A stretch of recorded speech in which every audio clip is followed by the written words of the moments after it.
I thought this was sufficiently weird enough to take a look at. This is on Bleeding Full, and it's about a comic store vandalized by Pride Parade attendees in assault attempt.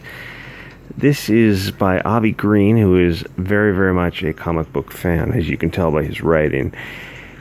Chicago manager, you look like you've been a fan of comic books your whole life.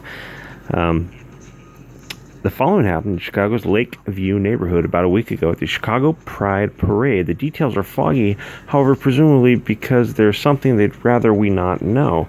A popular Lakeview comic shop suffered thousands of dollars in damages after a large group of people attacked a woman in the store after the Pride Parade.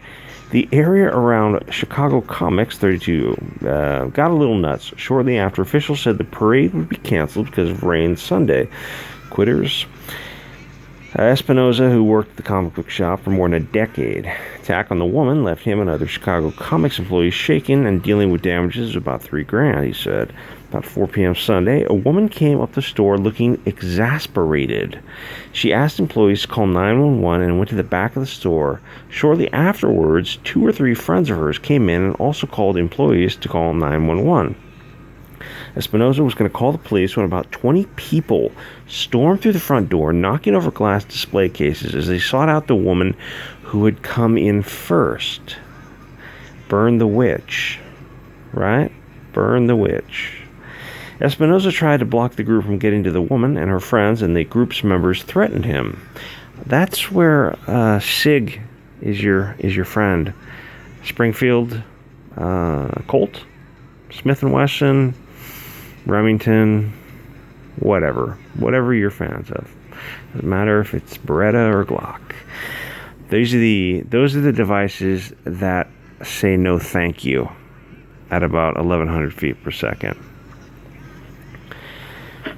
No, you're not going to get past me, Espinoza said. He told the crowd, I don't know what's happening, but there were way more people trying to come after this individual, no matter what the circumstances. It doesn't seem like a fair situation. No, that's why, what is it? Colt is the great equalizer. God made men, but Colt made them equal. Yes, a 100-pound woman with a 38 or a 357 is equal to a 300-pound man. But some of the crowd members went down a different aisle to get to the woman. The crowd cornered the woman, and about 3 of them, this is a woman, they cornered a woman, the people from the Pride Parade, started spraying her with pepper spray while the others grabbed this private property owners, this small business owners, expensive hardcover books and products and threw them at her. What is going on?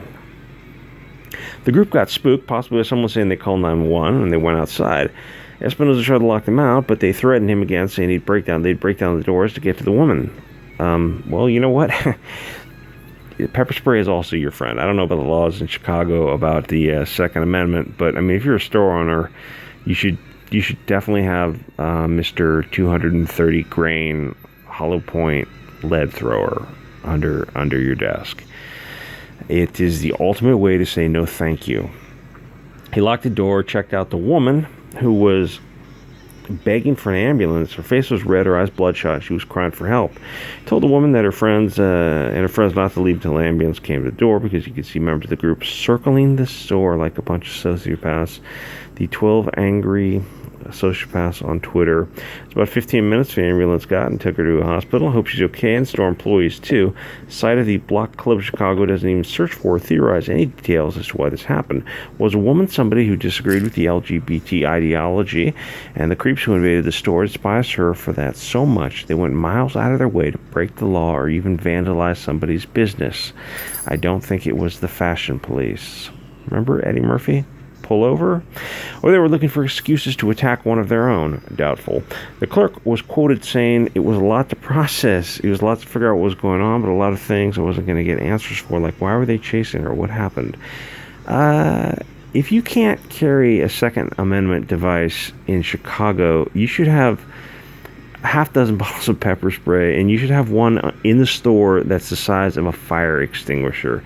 You should be able to just hose down crowds with capsaicin or mace, whatever.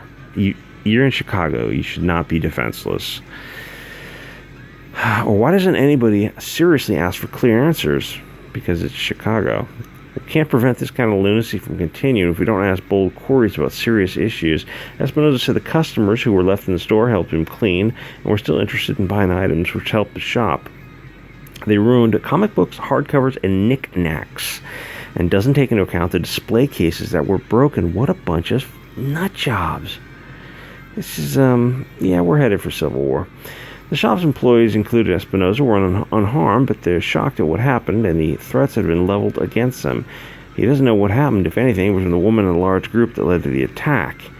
We were just a little bit shook over the situation and how fast it escalated and just how quickly everything happened. I think we're mostly just mentally shook, but physically we're fine. Well, you could have avoided all of this with a Second Amendment device. Yes. They come in many varieties: 9, 40, 45, 38, and 357. Choices, whatever you're comfortable with.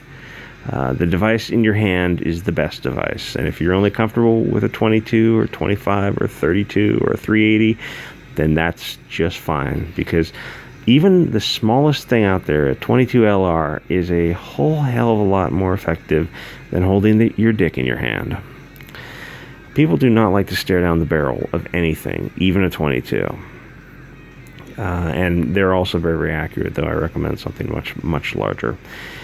Well, thank goodness they're physically unscathed, but here we have another case of screwballs running amok, committing assault and vandalism, and let's be honest, we know what these people look like. And if it matters, even showing utter contempt for the comics art form by destroying valuable book comics, both hardcover and softcover. And I realize that could be misconstrued. When I say we know what they look like, I'm referring to Antifa. And if this site's not going to do some meat and potatoes reporting, we'll never know the exact reason for the gang assaulted the girl. Just utterly sick. And it could even explain another reason why comic specialty stores are going out of business. Probably not related to the business of comic specialty store. I just thought it was kind of an interesting tangent. That was by Avi Green. He is writing for Bleeding Fool, which I cannot recommend enough. It is a very funny. Bleeding Cool and Bounding into Comics are both very funny sites that are, some of them might still be left of center, but they're more moderate than anything else. Anyway, I hope I don't get copyright struck for Guns N' Roses and Nirvana. Bring back the 80s, I guess. Anyway, like and comment and subscribe.